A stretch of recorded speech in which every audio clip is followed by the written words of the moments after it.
Hello everyone, कैसे सब? मस्त, एकदम बढ़िया, फर्स्ट क्लास। हमने लास्ट लेक्चर के अंदर एक न्यू चैप्टर की शुरुआत की जिसका नाम था प्रिंसिपल्स ऑफ मैनेजमेंट। ये चैप्टर नंबर 1 है आपका ओसीएम का।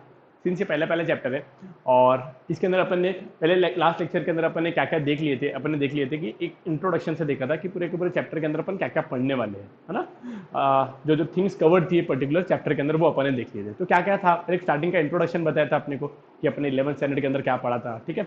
उसके बाद में अपने इन्होंने अपने को बताया था कि डेफिनेशन और मीनिंग्स बताया था। उसके बाद में एक क्वेश्चन था natures of principles of management, है ना। Nature of principle of management, इसका नेचर क्या है, और दूसरा सिग्निफिकेंस, इंपॉर्टेंस क्या है, प्रिंसिपल्स ऑफ मैनेजमेंट का इंपॉर्टेंस क्या है। उसके बाद में बोला था कि आपको हम दो थेरीज पढ़ाएंगे। मैनेजमेंट की जो दो थेरीज है वो पढ़ाएंगे। पहली थेरी कौन सी थी मैनेजमेंट की? सर पहली मैनेजमेंट की थेरी थी वो थी हेनरी फोयल भाई साहब के टोटल 14 प्रिंसिपल्स थे, है ना, जिसमें से हमने लास्ट लेक्चर के अंदर टोटल 6 प्रिंसिपल ऐसे अच्छी तरीके से देख लिए थे।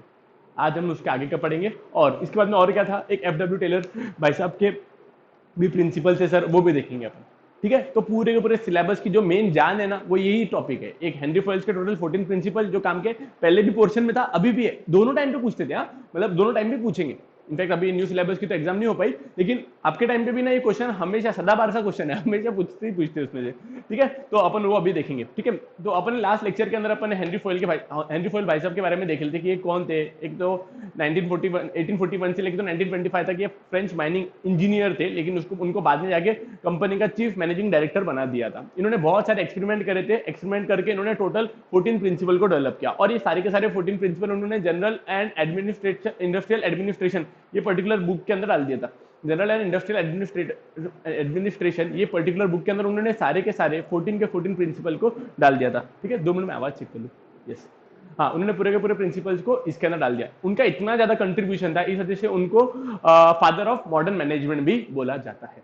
यहां तक क्लियर हुआ था? यस। उसके बाद में अपन ने प्रिंसिपल के स्टार्ट करी थी। आज की तारीख में कोई भी मैनेजर उनके प्रिंसिपल को यूज कर सकता है, मतलब ये अच्छा, ये हेनरी फोयल के जो 14 प्रिंसिपल है, ये हेनरी फोयल के 14 प्रिंसिपल किसको फॉलो करने के हैं? ये ऑर्गेनाइजेशन के मैनेजर को फॉलो करने के, है ना। अगर ये प्रिंसिपल वो फॉलो करेगा, है ना। प्रिंसिपल क्या है? ऐसी टेक्निक्स जो universally all type of organisation irrespective of वो कितनी बड़ी है या कितनी छोटी है, क्या वो प्रॉफिट मेकिंग ऑर्गेनाइजेशन है कि नॉट प्रॉफिट मेकिंग ऑर्गेनाइजेशन, ये प्रिंसिपल ये एकदम कैसा बोल सकते हैं अपन, यूनिवर्सल इन नेचर है कि वो सारी के सारे ऑर्गेनाइजेशन को इक्वली अप्लीकेबल होती है।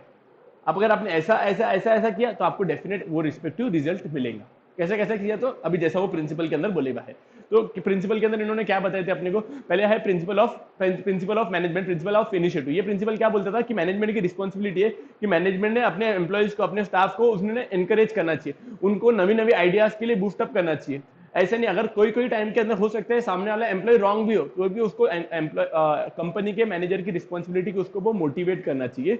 अच्छा, इसके वजह से क्या हो जाएगा, एम्प्लॉयज के मन में ये सेंस ऑफ बिलोंगिंगनेस होगा। मैं बार बार इसलिए रिपीट करता बच्चा कि वो अंदर का मसाला ना आपको बार बार बोल के सुन के वो रिकॉल हो जाएगा, है। तो प्लीज ये वाली पार्ट को आप स्किप नहीं करोगे अगर आपको अच्छे से अच्छे परसेंटेज चाहिए 12th स्टैंडर्ड के अंदर तो। ठीक है, यस। 2 मिनट ना, मेरे सिर्फ वो 2 मिनट ढूंढ लेता एक।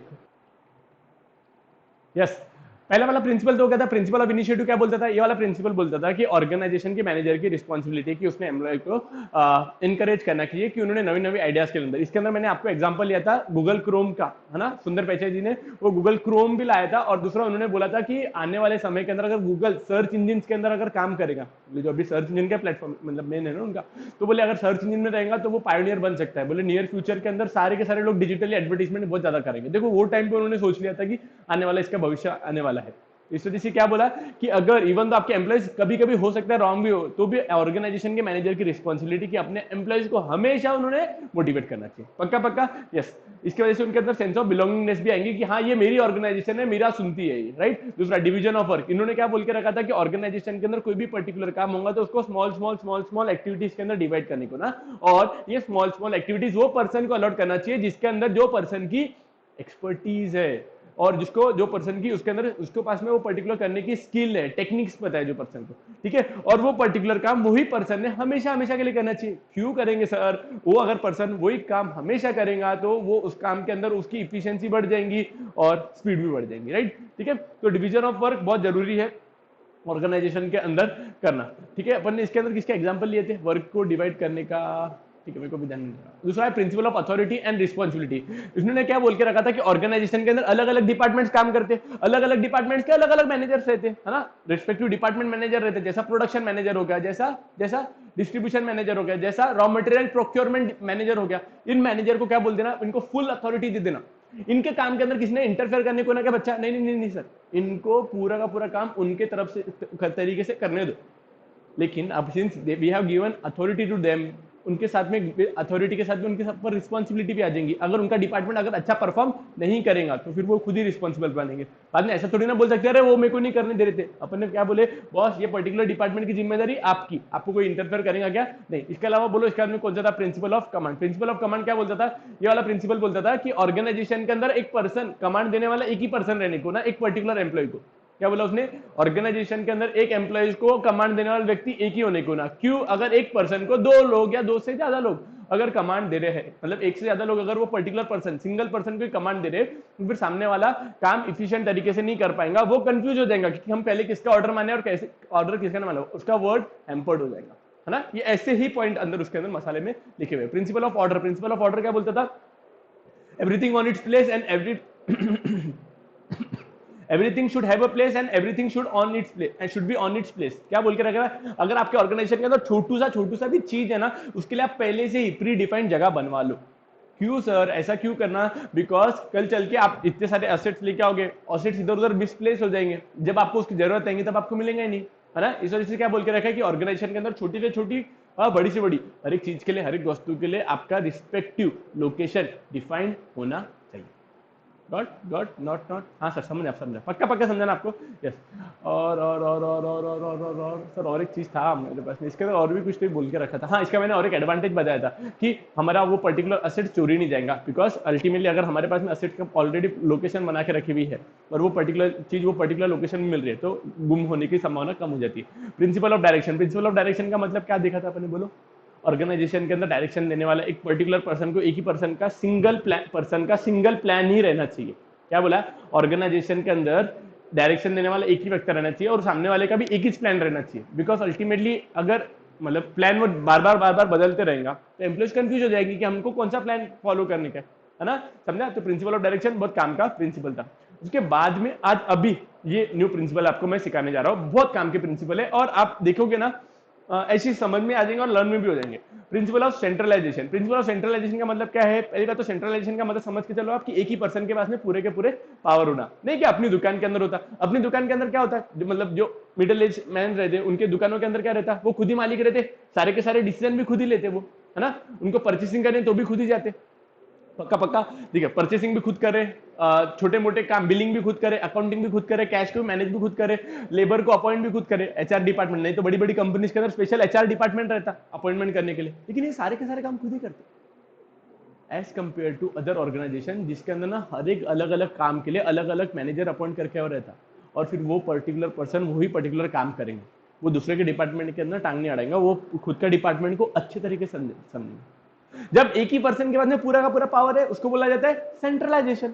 तो इसका अपोजिट, जब पावर सबको अलग अलग डिस्ट्रीब्यूट कर दिया, भाई प्रोडक्शन वाले तू तेरा काम संभालना, डिस्ट्रीब्यूशन वाले तूने तेरा काम संभालना, सेल्स वाले तूने तेरा काम संभालना, और रॉ मटेरियल प्रोक्योरमेंट वाले तूने तेरा काम संभालना, इसको बोलते थे सेंट्रलाइजेशन। जब एक ही आदमी के पास में पावर थे, इसका अपोजिट वर्ड इसको क्या बोलेंगे, बोलो बोलो बोलो सर, डिसेंट्रलाइजेशन, एकदम बरोबर, वही तो है। क्या बोला उन्होंने, प्रिंसिपल ऑफ सेंट्रलाइजेशन। इनका अंदर क्या बोलने का मतलब क्या है, कोई भी ऑर्गेनाइजेशन रहेंगी ना उसके अंदर सेंट्रलाइजेशन और डिसेंट्रलाइजेशन एक लेवल तक ही रहना चाहिए। अगर ऑर्गेनाइजेशन बहुत छोटी है ना तो सेंट्रलाइजेशन आपका चल जाएगा, लेकिन अगर आपके ऑर्गेनाइजेशन बढ़ते जा रही ना, तो प्लीज उसको डिसेंट्रलाइज कर देना, बिकॉज एक ही पर्सन के पास में सारे के सारे काम करने का वो होगा ना, रिस्पॉन्सिबिलिटी होगी ना, तो वो काम अच्छे तरीके से नहीं कर पाएगा, समझा क्या। यस। दूसरा है प्रिंसिपल ऑफ डिसिप्लिन, बहुत काम का प्रिंसिपल है ये। प्रिंसिपल ऑफ डिसिप्लिन इतना काम का है बिकॉज कोई भी ऑर्गेनाइजेशन को अगर अपने गोल्स भी अचीव करने के ना, तो उसके लिए प्रिंसिपल ऑफ डिसिप्लिन बहुत काम का है। भाई मैं ऐसा क्यों बोल रहा हूँ, क्या बोलता है उसका एम्फेसिस क्यों कर रहा है उसके ऊपर, एकदम सिंपल सा लॉजिक है बेटा। अब ऑर्गेनाइजेशन के अंदर ना 1 या 2 या 3 या 10 या 15 लेबर्स काम नहीं करते, एकदम कोई छोटी ऑर्गेनाइजेशन भी होंगी ना तो उसके अंदर मिनिमम 1000-1500 लेबर्स काम करते। टाटा कंसल्टेंसी, टाटा ग्रुप के अंदर ऐसे बोलते, मैंने शायद टीसीएस का सुना था, उसके अंदर बोलते टोटल 4 लाख एम्प्लॉइज है। आप इमेजिन कर पा रहे क्या कितना बड़ा ग्रुप होगा वो, 4 लाख एम्प्लॉइज होंगे उसके अंदर, आज भी वो कितने सारे इंजीनियर्स को हायर करते रहते, रीजन बिंग, अच्छा वो मतलब आईटी सेक्टर में है ना वो, और अच्छा मतलब ज्यादा सबसे ज्यादा रेवेन्यू अर्न करने वाला टाटा ग्रुप को जो रहेगा, Tata group as a whole को सबसे ज्यादा रेवेन्यू आता है वो इससे आता है, टीसीएस से आता है, टाटा कंसल्टेंसी सर्विसेज से आता है। ठीक है, तो उन्होंने क्या बोल के रखा हुआ प्रिंसिपल के अंदर, ऑर्गेनाइजेशन के अंदर प्रिंसिपल ऑफ डिसिप्लिन अटमोस्ट हमेशा फॉलो करना ही करना चाहिए। ऑर्गेनाइजेशन के अंदर सारे के सारे लोगों ने, चाहे वो एम्प्लॉयज हो चाहे मैनेजमेंट हो, सबने रूल्स को ओबे करना चाहिए। एम्प्लॉयज की ड्यूटी है कि उन्होंने रूल्स को ओबे करना चाहिए, उसको फॉलो करना चाहिए। अगर आपको अच्छे गोल्स अचीव कर अगर आपको अच्छे गोल्स अचीव करने के हैं तो आपको ये प्रिंसिपल ऑफ डिसिप्लिन फॉलो ही करना पड़ेगा। दूसरी बात, अगर आप चाहते ना, लिटरली चाहते ना कि आपके एम्प्लॉयज ये रूल को फॉलो करे, तो जैसे ही वो एम्प्लॉय ऑर्गेनाइजेशन के अंदर नवा नवा आएगा ना, तो आप प्लीज उसको बता दीजिए कि ये हमारी रूल बुक है, आपको ये करने का, इतने बजे आने का, इतने बजे घर पे जाने का, इतने घंटे से लेके तो इतने घंटे तक आपको ब्रेक मिलेंगी, साल में इतनी छुट्टियां मिलेगी, सो दैट फिर वो रूल ब्रेक नहीं करेंगे। नहीं तो तुमने खुद ने नहीं बताया, अब उसको कैसे क्या समझेगा वो, क्या अपनी अपनी कंपनी में थोड़ा ना जन्म लिया उसने, है ना, पक्का उसको अपने अपने रूल्स थोड़ा पता रहते हैं। इस वजह से मैनेजमेंट की ड्यूटी है, क्या ड्यूटी है कि सामने वाले को पूरे के पूरे रूल्स बता देना। हाँ सर सही बात है, एकदम डेली वाले लाइफ लग रही कि नहीं अपने को, यस रूल बुक रहना चाहिए। दूसरा प्रिंसिपल ऑफ रेम्यूनरेशन, बहुत काम का पॉइंट है। उसने क्या बोला पता है क्या उनको, मैं थोड़ा बाजू हटू क्या, रुको मैं बाजू हटू, हाँ मैं इधर हट जा रहा थोड़ा सा, आपको दिख रहा हूँ मैं, दिख रहा। प्रिंसिपल ऑफ रेम्यूनरेशन, ये प्रिंसिपल क्या बोलता है कि एम्प्लॉइज को टाइम टू टाइम अपन ने जो भी रिस्पेक्टिव सैलरी बोली हुई है उतनी सैलरी टाइम टू टाइम दे देना चाहिए, जितना उसकी स्किल्स के हिसाब से, उसके टैलेंट्स के हिसाब से, उसके नॉलेज के हिसाब से, और कितने ईयर्स का उसके पास में एक्सपीरियंस है उसके हिसाब से सामने वाले की सैलरी फिक्स करके उसको दे देना चाहिए। और टाइम टू टाइम उसकी सैलरी को इंक्रीज भी करना चाहिए, उसकी अगर स्किल्स इंक्रीज हो रही है और काम बढ़ रहा है तो। नहीं तो अगर कोई एक फिनेंशियली डिससेटिस्फाइड एम्प्लॉइज होगा ना, कोई भी ऑर्गेनाइजेशन के अंदर कोई एम्प्लॉय होगा जो अपने को सैलरी जितनी मिली उससे सेटिस्फाइड नहीं है ना, तो वो ऑर्गेनाइजेशन को छोड़ के जाने में टाइम नहीं लगाएंगे। मेजोरिटी टाइम पे ना, मैं ऐसा बोल सकता हूँ 95% केसेस के अंदर एम्प्लॉय ऑर्गेनाइजेशन को सिर्फ तभी छोड़ के जाता है जब उसको सैलरी कम लग रही है, और वो शिफ्ट मारते हैं वहां पे जाके उसको सैलरी हाइक मिल जाती है। समझा क्या, तो इस वजह से क्या बोल के रखा है प्रिंसिपल ऑफ रेम्यूनरेशन का मतलब क्या है, आप सामने वाले से काम ले रहे ना, कराओ कोई प्रॉब्लम नहीं है, लेकिन उसको उसकी सैलरी प्लीज टाइम पे दे देना। और जितना फेयर रेम्यूनरेशन है, मतलब जितना उससे काम करवा रहे उसकी नॉलेज के हिसाब से, उसकी स्किल के हिसाब से, और कितने सालों तक का उसने काम किया है, कितने सालों की एक्सपर्टीज है उसके पास में, कौन से कामों की एक्सपर्टीज है, उन सारी बातों को मद्देनजर रखते हुए सामने वाले को आपने पेमेंट टाइम पे देना चाहिए। यहां तक समझा क्या बच्चा आपको, यस सर समझ में आया, ठीक है। नहीं दोगे तो एम्प्लॉय आपको छोड़ के चल जाएगा। नहीं बहुत गलत बात होती है, ऑर्गेनाइजेशन के अंदर एम्प्लॉय बार बार छोड़ के जा रहे हैं ना, तो ऑर्गेनाइजेशन को वो ज्यादा महंगा पड़ता है। सर ज्यादा महंगा क्यों पड़ रहा, पहले वो ज्यादा एम्प्लॉय अभी ज्यादा पगार मांग रहा, उल्टा अच्छा होगा ना, अपन अपना निकल गए, उतने पैसे बच गए। नहीं बेटा, अपने को एम्प्लॉय तो अपने को चाहिए ना, हमारी कंपनी बिना एम्प्लॉय से काम कैसे करेंगी, हमको तो एम्प्लॉय लगेंगे ही लगेंगे। लेकिन अब जब हम एक नवा एम्प्लॉय अपॉइंट करेंगे तो सर अपन कम में अपॉइंट कर डालेंगे। बेटा कम में तो अपॉइंट कर डालोगे, लेकिन वो नवा वाला एम्प्लॉय जब तक ट्रेन होगा, ट्रेन करते करते कितनी सारी गलतियां करेगा, हाँ कि ना। ट्रेनिंग करने पे भी अपने को उसके ऊपर खर्चा देना पड़ता है। बड़ी बड़ी कंपनीज के अंदर ना रिस्पेक्टिव ऑफिस बना के रखते, वो बैंगलोर जैसी, मुंबई जैसी ऑफिस के अंदर उनको भेजते, भाई वहां पे जाओ 3 महीने तक तुम काम सीखो, तुम्हारी पगार भी चालू और काम भी सीखते रहो। मतलब ये इतना प्रॉब्लम जाती है। इस वजह से प्रिंसिपल ऑफ रेम्यूनरेशन बहुत काम की बात है कि ऑर्गेनाइजेशन के अंदर अगर एम्प्लॉइज को आप अपॉइंट करें ना, तो प्लीज उनको टाइम पे उनकी रिस्पेक्टिव सैलरी आपने पे आउट करना चाहिए, अदरवाइज एम्प्लॉइज आपको छोड़ छोड़ के जाओगे। और कहीं ना मार्केट के अंदर भी ना वो कंपनी की इमेज डाउन होती है, क्या ये कंपनी के अंदर ज्यादा देर एम्प्लॉय टिकते नहीं, तो नवे एम्प्लॉइज भी क्या सोचोगे, भाई जान देना छोड़, मैं इधर जाऊंगा, फिर वो कल्चर में एडजस्ट होगा, बाद में मेरे को गुस्सा आएगा, फिर मेरे को निकलना पड़ेगा। इससे जानते दूसरी कंपनी ढूंढते उसके अंदर अपॉइंट हो जाएंगे, पक्का। दूसरा है प्रिंसिपल ऑफ इक्वलिटी, लक्ष्य should be equal to peer से। क्या बोल रहे सर आप, लक्ष्य should be equal to peer, अरे ऐसा नहीं, वो सिर्फ ध्यान में रखने के लिए मैंने इमेजेस इंक्लूड करी है। प्रिंसिपल ऑफ इक्वलिटी क्या बोलता है पता है आपको, नहीं सर क्या पता है, क्या बोलता है, देखो पीयर्स एक अलग डिपार्टमेंट है और लक्ष्य एक अलग डिपार्टमेंट है। आपको मैंने जैसे बताया था, हिंदुस्तान यूनिलीवर के अंदर ना 2 डिपार्टमेंट है, एक टॉयलेट सोप डिपार्टमेंट है और दूसरा ये पीयर्स का डिपार्टमेंट है। टॉयलेट सोप क्यों बोलते हैं उसको, टॉयलेट सोप क्यों बोलते हैं, मतलब वो ऐसा अलग अलग नहीं है, उसके अंदर उसको उसका नाम दिया भाई, उसके अंदर जो कंटेंट यूज करते हैं ना, वो जो कंटेंट टॉयलेट सोप्स के अंदर यूज करते हैं, इस वजह से उसको टॉयलेट सोप बोलते हैं, ठीक है।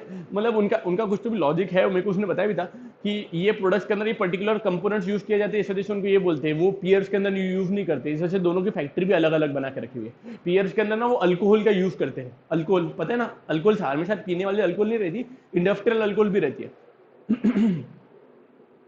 इंडस्ट्रियल अल्कोहल भी रहती है। है ना, तो इथेनॉल बोलते हैं उसको, तो वो इथेनॉल उसके अंदर यूज होती है। वो अभी ये जो सादे टॉयलेट सोप के वाले इसमें यूज नहीं कर सकते, उसको सोप प्लांट भी बोलते हैं, ये लक्स वाले सोप को सोप प्लांट भी बोलते हैं, ठीक है। ये सोप प्लांट के अंदर ना जो पर्सन अपॉइंट हुआ और जो बियर्स के अंदर पर्सन अपॉइंट हुआ, दोनों सेम ही थे, मतलब इनके पास में भी नॉलेज वही है, इसके पास में भी नॉलेज वही है, एकदम दोनों एग्जैक्टली एक जैसी, ये भी वही कॉलेज से निकला, ये भी वही कॉलेज से निकला, दोनों का रिस्पॉन्सिबिलिटी भी दोनों को एक जैसी देख के रखी हुई है। तो बोले इनको हमेशा ना आप एक लेवल पे ही समझना, नहीं तो अपन ने बोला प्लेयर्स वाला प्रॉफिट ज्यादा कमाता है तो इसको ज्यादा वैल्यू देना, सोप वाला प्रॉफिट कम कमाता है तो इसको कम वैल्यू देना, ऐसे नहीं करना चाहिए।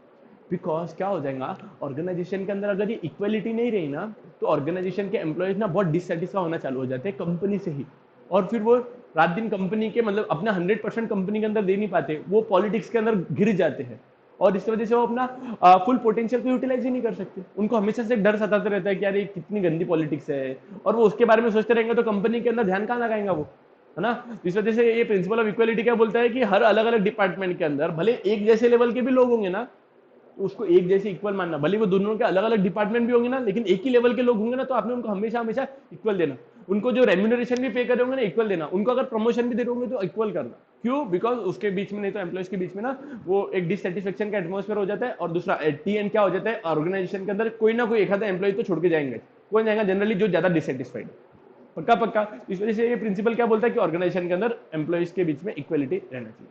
यहां तक समझा क्या आपको? यस। दूसरा है principle of stability of turnover, बहुत काम का प्रिंसिपल है ये। प्रिंसिपल क्या बोलता है, अपन अपन क्या पढ़ रहे हैं आपको पता है क्या? हाँ सर, ओसीएम पढ़ रहे ना, ए भैया ऐसा मत बोल, ओसीएम तो पढ़ ही रहे अपने को, आपने बहुत अच्छा बोले वो तो, लेकिन अपन टॉपिक क्या पढ़ रहे हैं? हेनरी पोयल भाई साहब ने जो 14 प्रिंसिपल दिए हैं, प्रिंसिपल ऑफ मैनेजमेंट जिसको बोलते हैं अपन, वो पढ़ रहे हैं। वो प्रिंसिपल ना, जो भी अपन ये प्रिंसिपल पढ़ रहे हैं, ये पर्टिकुलर सारे के सारे प्रिंसिपल ना मैनेजर को सिखा रहे हैं कुछ ना कुछ। भाई सेंट्रलाइजेशन रखना, लेकिन एक लेवल तक। अगर आपकी कंपनी बढ़ते जा रही है तो आपने सेंट्रलाइजेशन सारा का सारी चीजें अपने हाथ में नहीं रखना, क्योंकि अल्टीमेटली क्या हो जाएगा, अब अगर सब आप कुछ आपके हाथ में रखोगे, डिसेंट्रलाइज नहीं करोगे, तो आप ओवरबर्डन हो जाओगे, आप अच्छे से काम नहीं कर पाओगे, है ना। दूसरा प्रिंसिपल बोला प्रिंसिपल ऑफ डिसिप्लिन। ये प्रिंसिपल ऑफ डिसिप्लिन क्या बोला कि ऑर्गेनाइजेशन के अंदर प्रॉपर तरीके से रूल बुक बनानी चाहिए, और सारे के सारे लोगों को रूल बता देना चाहिए, और सारे के सारे एम्प्लॉयज की ड्यूटी है कि वो रूल को ओबे करके उसको फॉलो करना चाहिए। और भी एक ड्यूटी है कि बोले सिर्फ एम्प्लॉयज के लिए रूल मत बनाओ, तुम्हारे को अगर रूल बनाने का है ना, पूरे के पूरे ऑर्गेनाइजेशन के लिए बनाओ। बोले बरोबर है। बाद में अपॉइंट करने के बाद में लोगों को टाइम पे सैलरी दो यार। अगर आप उसको टाइम पे और उसको फेयरली अमाउंट की सैलरी नहीं दोगे ना, आपको कंपनी को छोड़ के चले जाएंगे वो, है ना। और आपकी कंपनी को छोड़ के चला जाएगा तो आपको डबल से नवा गड़ी नवा राज, नवे आदमी को अपॉइंट करो, उसको डबल से ट्रेनिंग दो, है ना। डबल से ट्रेनिंग दो, ट्रेनिंग देके वो गलतियां करेगा, ट्रेनिंग देने में अपने को खर्चा जाएगा। इस वजह से फेयर रेम्यूनरेशन दो, उसके नेचर के हिसाब से, उसकी स्किल्स के हिसाब से, उस नेचर नहीं, उसकी स्किल्स के हिसाब से, उसके एक्सपर्टीज के हिसाब से, और बहुत सी फैक्टर्स को अपन कंसीडर करेंगे, उसके हिसाब से अपन ने सामने वाले को रेम्यूनरेशन पे आउट करना चाहिए। प्रिंसिपल ऑफ इक्वलिटी क्या बोलता था? प्रिंसिपल ऑफ इक्वलिटी, दो अलग अलग डिपार्टमेंट के दो अलग अलग लोग भी होंगे, लेकिन सेम लेवल के होंगे, मतलब ये भी प्रोडक्शन मैनेजर होगा, ये भी प्रोडक्शन मैनेजर होगा, तो दोनों को एक जैसे ही समझना चाहिए अपन ने। उनके बीच में क्या बोलते हैं, पार्शियलिटी नहीं करना चाहिए, हमेशा इक्वलिटी रखना चाहिए, सो दैट ऑर्गेनाइजेशन के अंदर वो एम्प्लॉय टिका रहेगा। लास्ट वाला प्रिंसिपल बोल रहे हैं सर, आखिरी है क्या? नहीं, आखिरी थोड़े दिन और बोले, मैंने 14 बोला था ना, पिछले लेक्चर के अंदर अपन ने 6 देख लिए थे, तो ये लेक्चर के अंदर कितने हुए? 7, 8, 9, 10, 11, 11 हो गए, 3 बाकी, बस 3 ही बाकी। दूसरा principle of stability of turnover, वो भी इजी है बहुत। Principle of stability of tenure, बहुत काम का प्रिंसिपल है। कवि कहते हैं, सॉरी कवि कहते हैं, क्या बोल रहा था कवि नहीं कहते, हेनरी फोयल भाई साहब कहते हैं कि principle of stability of turnover का मतलब होता है कि आपकी ऑर्गेनाइजेशन ने, जैसे आपके ऑर्गेनाइजेशन के अंदर जब जब भी कोई नवा व्यक्ति आएगा, क्या बोला उसने, जब जब भी आपकी कंपनी के अंदर नवा व्यक्ति आएगा, उसको पहले ही बता दो कि बॉस तू हमारी कंपनी के अंदर इतने इतने साल तक बिंदास काम कर सकता है, तो टेंशन मत ले, हम तेरे को निकालेंगे नहीं। सर ऐसे क्यों बोल रहे, क्या काम करने दो ना उसको? नहीं नहीं नहीं नहीं नहीं, काम तो करेंगे, नो डाउट अबाउट इट, लेकिन अगर उसको सामने वाले को लगेगा ना कि यार मेरे को कंपनी कभी भी निकाल सकती, तो उसके हमेशा ना उसके माइंड पे ये उसके फायरिंग के बादल हमेशा मंडराते रहेंगे, और उसको हमेशा टेंशन रहेगा कि यार कल चल के मैं काय को मेरा 100% दूं, कल चल के तो मेरे को कंपनी निकाल ही डालेंगे, मैं कौन सा परमानेंट बैठा है यहाँ पे, हाँ कि ना। तो इस वजह से ना उसको अपॉइंटमेंट होने के बाद भी उसको सामने वाले को पहले से ही मेंटली पीस कर दो, उसका मेंटल पीस कर दो उसको कि बॉस तू आज अपॉइंट हो गया, तेरी कसम हम तेको निकालेंगे नहीं आज से 10 साल तक। उसकी कसम नहीं, मतलब हम बोल रहे हैं ऐसा कि हम तेको कंपलसरी, हम प्रॉमिस कर दे, हम आपको पर्टिकुलर इतने इतने टेन्योर के लिए हम आपको निकालेंगे नहीं, आप बिंदास करो। इससे और एक बताए और एक क्या एडवांटेज मिलेगा, अब उसको सेंस ऑफ बिलोंगिंगनेस लगेगी कि ये मेरी कंपनी है, 5 साल तक मेरे को यहाँ पे करने का है, और वो कोई भी काम करेगा ना तो बहुत सोच समझ के अच्छे से करेगा। बिकॉज नहीं तो फिर पहले क्या रहता था, भाई खराब भी कर देना, जान देना, कल चल के मैं तो निकल ही जाऊंगा कंपनी से, है ना, तो उसका वैसा एटीट्यूड होना चालू हो जाएगा। ठीक है, इस वजह से क्या बोलेगा हेनरी फोइल भाई साहब, क्या बोलते हैं कि principle of stability of tenure, ये प्रिंसिपल क्या बोलता है कि आपके अंदर, आपकी कंपनी के अंदर जब जब भी नवा एम्प्लॉय आएगा तो आपने प्लीज उसको एक पहले से उसको स्टेबिलिटी का बोल देना कि बॉस तू हमारी कंपनी के अंदर आज से 6 साल तक अपॉइंट हुआ, आज के बाद में तेरे को 6 साल तक हम निकालेंगे भी नहीं, टेंशन मत ले। पक्का पक्का, यहां तक समझ में आ गया बच्चा? यस। और आखिरी के कुछ कुछ प्रिंसिपल्स है, 2 मिनट, एक काम करते, ये आखिरी के 3 प्रिंसिपल अपन नेक्स्ट लेक्चर के अंदर देखेंगे। ये अभी पहले एक बार का उसको पढ़ लेते अपन कि अपन ने कौन से अभी प्रिंसिपल पढ़े थे ना, क्योंकि नहीं तो फिर और वो भूल जाएंगे, फिर ऐसे तो भूलते नहीं अपन, लेकिन फिर भी एक बार का ऐसा सेफ साइड अपन पढ़ लेते, उसको फटाफट से उड़ा डालते, फिर आखिर अगले लेक्चर के अंदर फिर अपन वो पढ़ेंगे, वो भी सिंपल ही बचा प्रिंसिपल। ठीक है, प्रिंसिपल का मतलब सिद्धांत। Yes, principle of remuneration, principle of discipline. बच्चा कहां तक हो गया था? प्रिंसिपल ऑफ सेंट्रलाइजेशन ना, हाँ यस यस यस यस। आ जाओ, प्रिंसिपल ऑफ सेंट्रलाइजेशन का मतलब क्या है?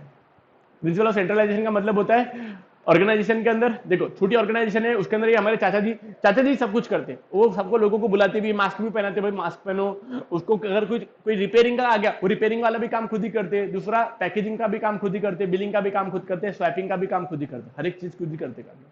इस वजह से उसके अंदर सेंट्रलाइजेशन है, एक ही पर्सन के हाथ में पूरी की पूरी अथॉरिटी देके रखे हुए। टाटा कंसल्टेंसी सर्विसेज के अंदर ना अलग अलग डिपार्टमेंट बना के रखे, ये फिनांस डिपार्टमेंट, ये रेवेन्यू डिपार्टमेंट, ये सॉफ्टवेयर डिपार्टमेंट, ये पूरे के पूरे सॉफ्टवेयर बनेगा, ये टेस्टिंग करेंगे। अच्छा, सॉफ्टवेयर अलग बनाते, लोग टेस्ट अलग करते, एक कमेटी जाती, सामने वाले से रिक्वायरमेंट पूछती, बस आपको कैसा कैसा सॉफ्टवेयर चाहिए, है ना, तो अलग अलग डिपार्टमेंट्स रहते, इसके अंदर इसको बोलते हैं अपन डिसेंट्रलाइजेशन। पक्का पक्का आपको सेंट्रलाइजेशन का और डिसेंट्रलाइजेशन का मतलब समझ में आ गया? चलो बनता, centralisation mean concentration of power and authorities in one hand और इन फ्यू हैंड। क्या बोल के रखा उन्होंने? सेंट्रलाइजेशन का मतलब क्या? पूरा का पूरा पावर एक ही पर्सन के हाथ में या कुछ ही कुछ लोगों के हाथ में। According to this principle there must be proper balance between centralisation and decentralisation in the organisation. क्या बोला उन्होंने कि ऑर्गेनाइजेशन के अंदर प्रॉपर तरीके का बैलेंस रखना चाहिए सेंट्रलाइजेशन और डिसेंट्रलाइजेशन के लिए। सेंट्रलाइजेशन और डिसेंट्रलाइजेशन में उनका प्रॉपर तरीके का बैलेंस रखना चाहिए कोई भी ऑर्गेनाइजेशन के अंदर। दस this is to be done according to the size of the organisation and nature of the activity. इस वजह से क्या बोल के रखे हुए है कि आप सेंट्रलाइजेशन रखोगे कि डिसेंट्रलाइजेशन करोगे, ये डिपेंड करता है कि आपके ऑर्गेनाइजेशन की साइज कितनी बड़ी है ना, और आप कौन सी एक्टिविटी को डिसेंट्रलाइज करना चाहते हैं। फालतू की कोई एक्टिविटी, पार्किंग, अब पार्किंग काय को करूं मैं, वो भी डिपेंड करता है कि कौन सी एक्टिविटी को अपन करना चाहते हैं। ठीक है, तो क्या बोल के रखा उन्होंने? सेंट्रलाइजेशन का मतलब क्या बोला? सेंट्रलाइजेशन का मतलब क्या? Concentration of powers and authority in one hand और इन फ्यू हैंड। हमारे ऑर्गेनाइजेशन के अंदर हमने 2-3 लोगों के हाथ में पावर देके रखे थे, है ना, कि भाई हम ये पर्सन अकाउंटिंग करेगा, ये पर्सन मैनेजमेंट करेगा, ये पर्सन फीस कलेक्शन करेगा, 3-4 लोगों को अपॉइंट करके रखा है। एक पर्सन को बोल के रखा है तू भाई सिर्फ पेपर चेक करना। अलग अलग पर्सन को अगर अपन ने अपॉइंट करके रखा है तो फिर वो ही उसको भी सेंट्रलाइजेशन नहीं बोलेंगे कि मतलब कुछ कुछ लोगों के हाथ में पूरे के पूरे पावर देके रखे हुए हैं। ठीक है, centralisation is useful in small organisation only, large organisation mostly have to decentralise the power and authority. इसलिए बोल के रखा उन्होंने कि सेंट्रलाइजेशन जनरली छोटी छोटी ऑर्गेनाइजेशन के अंदर ही काम करती है, लार्ज ऑर्गेनाइजेशन के अंदर हमारे को डिसेंट्रलाइजेशन ही करना पड़ता है। 2 मिनट, यस, ये देख लीजिए अपन ने। फिर अब आया था सेंट्रलाइजेशन खत्म हो गया था, और उसके बाद में आया था ये भी हो गया था प्रिंसिपल ऑफ डिसिप्लिन। अब ये प्रिंसिपल ऑफ डिसिप्लिन ना ऑर्गेनाइजेशन, कुछ कुछ ऑर्गेनाइजेशन ना इतने जोरदार तरीके से पूरे ऑर्गेनाइजेशन को मैनेज करती है, बिकॉज जो कंपनी के मैन्युफैक्चरिंग प्लांट के अंदर आप देखोगे ना तो इतनी सारी मशीनरी कंटिन्यूसली 24/7 रन करती रहती है। अब उसके अंदर चांसेस ऑफ एक्सीडेंट बहुत ज्यादा रहते हैं उसके अंदर, उन्होंने उनके बहुत स्ट्रिक्टली रूल्स फॉलो करने पड़ते हैं। अगर सपोजिंग अभी वहाँ पे इंडस्ट्रियल विजिट्स होती है, हम हमारे बच्चों को करवाते हैं इंडस्ट्रियल विजिट, जहाँ पे उनको एक्चुअली में प्लांट लेके जाते हैं अपन कि देखो हमने ऐसा ऐसा प्लांट के अंदर ये देखा था। ठीक है, तो उनको विजिटर्स को ना पहले ही उसको बता के रख डालते वो कि यहाँ पे आपको फोटो क्लिक करना अलाउड नहीं है, मोबाइल को आपको बाहर ही रखना पड़ेगा, यहाँ पे आप कोई शूटिंग वूटिंग नहीं कर सकते, आपको वहाँ पे कुछ भी करने का अलाउड नहीं है। मतलब वहाँ पे उनके रूल्स और रेगुलेशन बहुत स्ट्रिक्ट है। वहाँ पे हम एक बार, हमारे यहाँ पे यूआईपीएल भी है, यूनिलीवर इंडस्ट्रीज प्राइवेट लिमिटेड, जहाँ पे एक्स डिओड्रेंट बनती है। ठीक है, तो वो वहाँ पे तो आपको अगर हाथ में अंगूठी है ना तो अंगूठी भी निकालनी पड़ती है, गले की चेन भी निकाल के रखनी, सोनी तो सोने की, कोई लेना देना नहीं, वो सब आपको निकाल के वहाँ पे गेट के पास में रखना पड़ता है, सिक्योरिटी गार्ड के पास में। क्यों बोले? आप अंदर लेके नहीं जा सकते, क्योंकि अंदर थोड़ा सा भी अगर फ्रिक्शन होगा, थोड़ी सी भी अगर चिंगारी लग गई तो फिर क्या, वहाँ पे गैस बहुत ज्यादा यूज होती है ना। अच्छा, उनकी गैस अलग है, जब उनकी गैस के अंदर ना स्मेल नहीं आती है। अच्छा, गैस का वैसा बाय डिफॉल्ट नेचर रहता है कि वो उसके अंदर कोई ओडर नहीं रहती है, ओडरलेस रहती है सारी की सारी गैस। ये तो अपने घर पे जो लिक्विफाइड पेट्रोलियम गैस आता है ना, उसके अंदर वो आर्टिफिशियली मतलब वो एक नॉन दूसरी गैस एक्चुअली में ऐड करते सो दैट उसकी बात तो आए। नहीं तो घर में इतना बड़ा पूरी गैस गैस हो गया ना, अपने को कुछ एहसास ही नहीं हो रहा है, इस वजह से उसके अंदर अपन ऐड करते। ठीक है, तो उनके अंदर ऑर्गेनाइजेशन, बड़ी बड़ी ऑर्गेनाइजेशन के अंदर सारे के सारे सब लोगों के लिए उनके डिसिप्लिन और रूल बुक रहते हैं। अगर आप ऑर्गेनाइजेशन के अंदर, नवी ऑर्गेनाइजेशन के अंदर जाओगे भी ना, आप मैन्युफैक्चरिंग प्लांट के अंदर, आपको पहले ही बैठा के ना वो प्रोजेक्टर पे बता डालते हैं वो कि हमारी कंपनी के अंदर आपको ये सारे के सारे रूल्स फॉलो करने पड़ेंगे। वहाँ पे रोड पे ऐसा ट्रैक बना के रखे बता रहे थे कि यहाँ पे सिर्फ लोग गाड़ियां ही चलेंगी, यहाँ पे सिर्फ फुटपाथ वाले चलेंगे, वो जो गाड़ियां चलाएंगे उनको फुटपाथ पे जाने की परमिशन नहीं है। अंदर की मैक्सिमम स्पीड की लिमिट बता के रखी हुई है, भाई आप 10 किलोमीटर के ऊपर चला नहीं सकते मैक्सिमम। अच्छा, 10 किलोमीटर के ऊपर चला नहीं सकते आप, वहाँ पे हॉर्न नहीं बजा सकते, ज्यादा में ज्यादा आप अंदर 2 घंटे के ऊपर रह नहीं सकते, 2 घंटे के अंदर आपको बाहर निकलना ही पड़ेगा, नहीं निकला तो आपको सिक्योरिटी गार्ड वाला आपको बाहर निकालेगा। ठीक है, वैसा उनके सारे के सारे रूल्स स्ट्रिक्ट रहते हैं। तो ऑर्गेनाइजेशन के अंदर सब एम्प्लॉयज को उनकी रूल्स बुक बतानी चाहिए, और मैनेजर की ड्यूटी है कि वो जो भी फ्रेशर्स पर्सन आते हैं उनको क्लियर कट उन्होंने रूल्स को कम्युनिकेट कर देना चाहिए।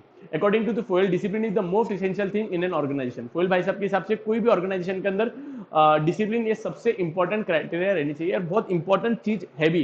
ठीक है, discipline should be observe at all level of management. क्या बोला, डिसिप्लिन आपने हर लेवल ऑफ मैनेजमेंट पे, मतलब बॉटम लेवल, मिडिल लेवल और टॉप लेवल, हर एक लेवल पे आपको डिसिप्लिन तो फॉलो करना ही पड़ेगा। ऐसा नहीं टॉप मैनेजमेंट फॉलो ही नहीं करता, टॉप मैनेजमेंट अपने मन से आता ऑफिस के अंदर, फिर टॉप मैनेजमेंट को देख के लोअर जो एम्प्लॉइज रहेंगे वो भी वैसे काम करना चालू कर देंगे। इस वजह से ये हेनरी फोयल भाई साहब का बोलना क्या है, डिसिप्लिन ये बहुत मोस्ट इसेंशियल थिंग है किसी भी टाइप ऑफ ऑर्गेनाइजेशन के अंदर, और इसको ऑब्जर्व करना चाहिए हर एक लेवल ऑफ मैनेजमेंट के अंदर, और हर एक एम्प्लॉय की ड्यूटी है कि उसने हमारे कंपनी के रूल्स और रेगुलेशन को ओबे करना चाहिए। Good leaders can properly maintain discipline in an organisation. जो अच्छे अच्छे लीडर्स रहते हैं ना, वो अच्छे से डिसिप्लिन को मेंटेन करवाते हैं ऑर्गेनाइजेशन के अंदर।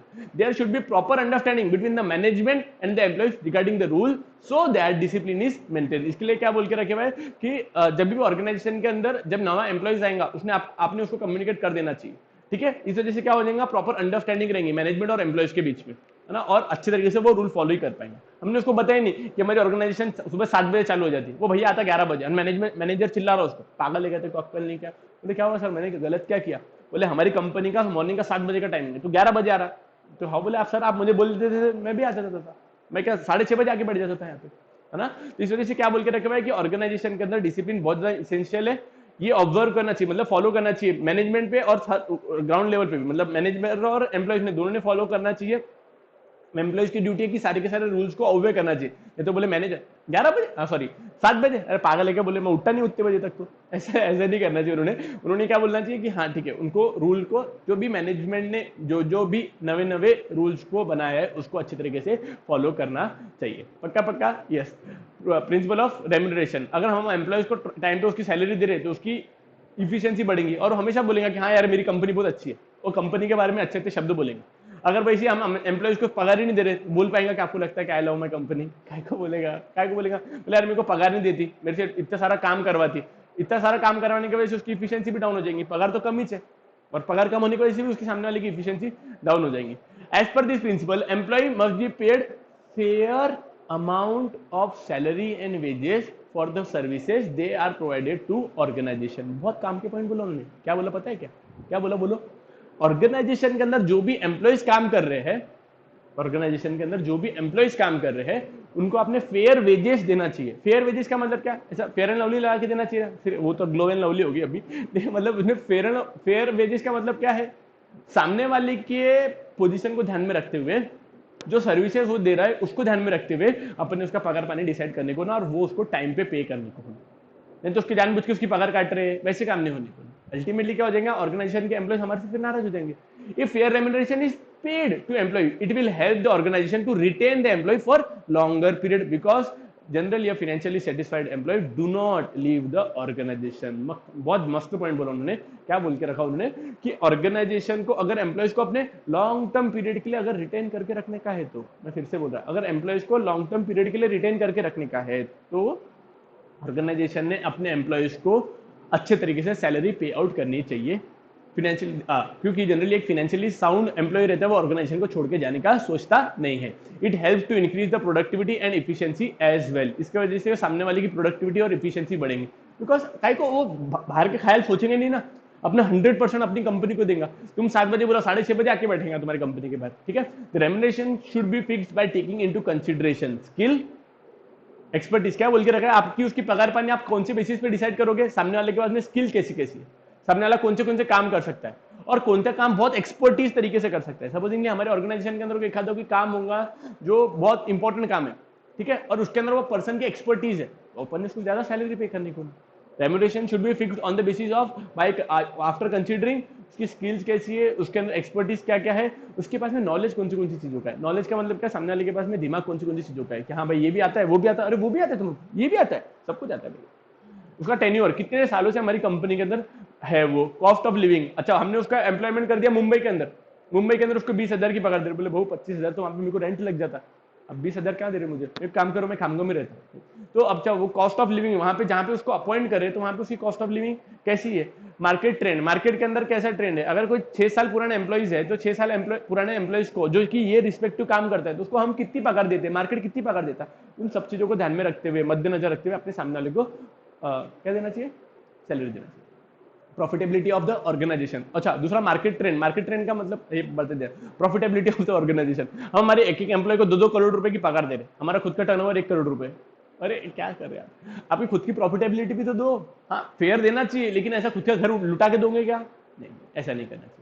समझा क्या क्या बोल के रखे उन्होंने, प्रिंसिपल ऑफ रेम्युनरेशन का मतलब क्या, आपने सारे के सारे लेबर्स को fair salary, fair amount of wages पे आउट करना चाहिए। ये रेम्युनरेशन किसके किसके बेसिस पे रहेगा, काय के बेसिस पे रहेगा, स्किल एक्सपर्टीज नॉलेज टेन्योर और मार्केट ट्रेंड, और दूसरा cost of living, profitability of the organisation. ये सारी की सारी चीजों को ध्यान में रखते हुए कि अपने सामने वाले को पगार पे आउट करना चाहिए। जनरली एक फाइनेंशियली साउंड जो एम्प्लॉय है वो कंपनी को कभी भी छोड़ के जाने का सोचेगा नहीं। जनरली बोलना कभी भी नहीं, मतलब जनरली ऐसा रहता है कि कोई भी ऐसा कोई फाइनेंशियली साउंड एम्प्लॉय हो ऑर्गेनाइजेशन को छोड़ के नहीं जाएगा। प्रिंसिपल ऑफ इक्विटी मैंने आपको जैसा बताया था, ये लक्ष्य डिपार्टमेंट का जो डिपार्टमेंट मैनेजर था उसकी सैलरी और पीएल डिपार्टमेंट का जो मैनेजर होगा उसकी सैलरी, दोनों की सैलरी इक्वल रहना चाहिए।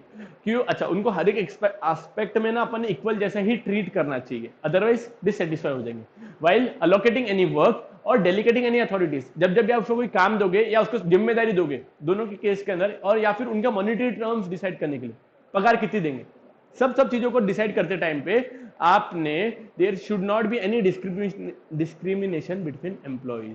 आप सामने वाले को अथॉरिटी दे रहे, आप सामने वाले को वर्क अलॉट कर रहे हैं, या आप सामने वाले की मॉनिटरी टर्म डिसाइड कर रहे हैं, वो सब चीजों को डिसाइड करते टाइम पे आपने कोई भी एम्प्लॉइज को डिस्क्रिमिनेट नहीं करना चाहिए। क्या बोला उन्होंने, आपने डिस्क्रिमिनेट एम्प्लॉइज को नहीं करना चाहिए। Further the salaries and wages of the employees working at the same level, जो भी एम्प्लॉइज है जो सेम लेवल पे काम कर रहे हैं उनको आपने हमेशा एक जैसे रखना चाहिए। Working at the same level should be same even though they belong to different department. अगर कोई एम्प्लॉइज होंगे वो 2 अलग अलग डिपार्टमेंट के भी अंदर काम कर रहे होंगे ना, तो भी आपकी ड्यूटी क्या बनती है कि आपने भले अलग अलग डिपार्टमेंट के भी होंगे तो आपने उनको एक जैसा ही ट्रीटमेंट देना चाहिए, उनकी सैलरी और वेजेस भी एक जैसी करनी चाहिए। बस अलग अलग डिपार्टमेंट में काम कर रहे हैं ऐसा थोड़ी ना होता फिर अपन पगार ऊपर नीचे करेंगे, ठीक है।